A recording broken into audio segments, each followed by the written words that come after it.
এই পাহাড়ে ঘুরতে এসে এক অদ্ভুত ভীষণ আনন্দ অনুভব করছি। মনে হচ্ছে যেন আবার নিজেকে নতুন করে খুঁজে পেলাম।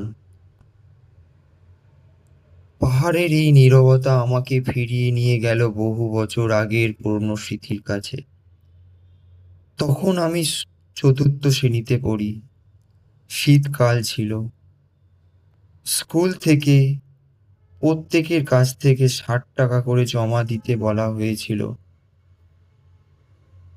স্কুল ছুটি হওয়ার পর আমি খুব আনন্দ নিয়ে বাড়ি ফিরেছিলাম।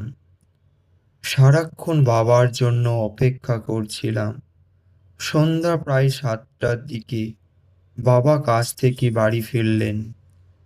হাত মুখ ধুয়ে ঘরে এসে বসতেই আমি আনন্দ ভরা মন নিয়ে বাবাকে বললাম, বাবা, স্কুল থেকে আমাদের ঘুরতে নিয়ে যাবে, তার জন্য 60 টাকা জমা দিতে বলেছে। বাবা কিছুক্ষণ চুপ করে শান্ত গলায় বলেছিলেন, আমার কাছে এখন টাকা নেই। বাবার সেই কথাটা শুনে আমার ছোট্ট মনটা যেন হঠাৎ করেই ভারী হয়ে উঠেছিল।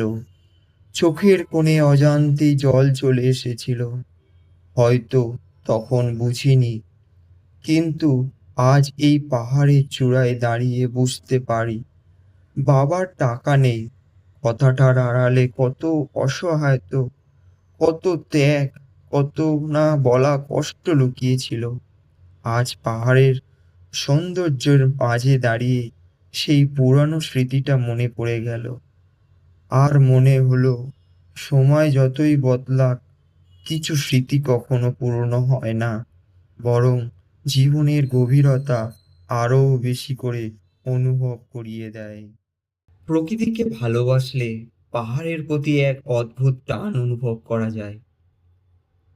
পাহাড় আমাদের শেখায়, যত বাধাই আসুক না কেন, ধৈর্য ধরে এগিয়ে যেতে হয়। পাহাড়ে গেলে মন হয় পৃথিবীর সব ব্যস্ততার মাঝে শান্তির জন্য একটি জায়গা সব সময় রয়ে গেছে। মেঘে ঢাকা পাহাড় আর শীতল বাতাস জীবনের ক্লান্তি দূর করে দেয়। পাহাড়ের নীরবতা মানুষের মনকে নতুন করে ভাবতে শেখায়। পাহাড় শুধু প্রকৃতির সৌন্দর্য নয়, এটি শান্তি ও প্রশান্তির এক অনন্য ঠিকানা।